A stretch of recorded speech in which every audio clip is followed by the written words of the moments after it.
So what's up mga brad? So nakuryoso lang po ako. Bakit merong mercury valve na nilagay nila dito sa itong maliit na speaker? Kun lang po ang sira nito pero tumunog pa to. So ngayon itatry po natin kung ano po ang purpose ng paglagay nitong mercury valve. Dahil nakuryoso lang po ako nito. So isasangkis po ito natin.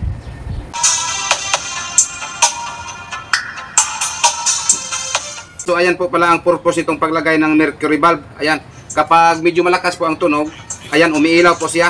So ngayon lakasan ko po ng konti. Kapag hindi po masyadong malakas yung tunog, ayan lang po ang ilaw. Kapag palakasan pa natin ng konti, so medyo lumakas po ang ilaw.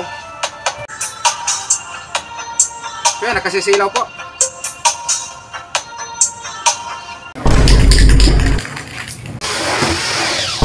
So what's up mga brad? So update din natin yung nag-order nito. So ito po ang kanyang in-order dito sa amin. So walang cover sa harap at walang cover din sa likod. Sa itaas walang cover din. So yan, bali dalawa lang po ang power amp na ilagay ni Mr. Customer dito.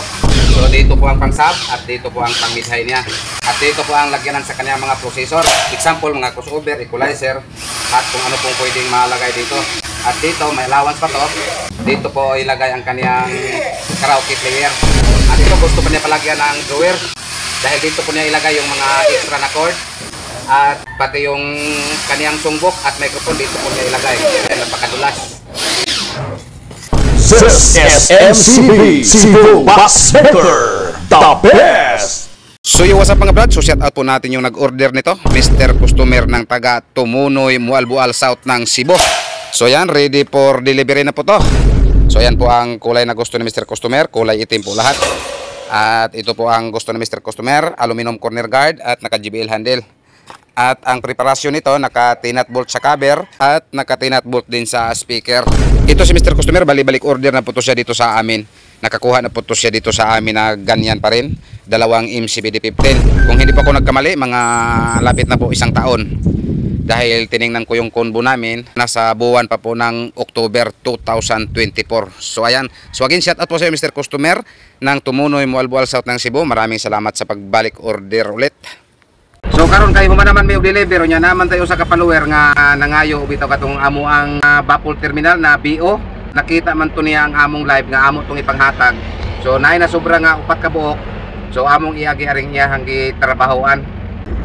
So karon ara si ari naghulat kay diri man to ang among gisabutan na lugar. Ari lang may maghuwat kay hindi na ko mosunod dito kay one way man ko na diha dapita. Nakita man gud niya nga katong nag-live bitaw may nga nami BO nga item, so amo rang ipanghatag kung kisay nang inahanglan. So naay na sobra upat ka buok.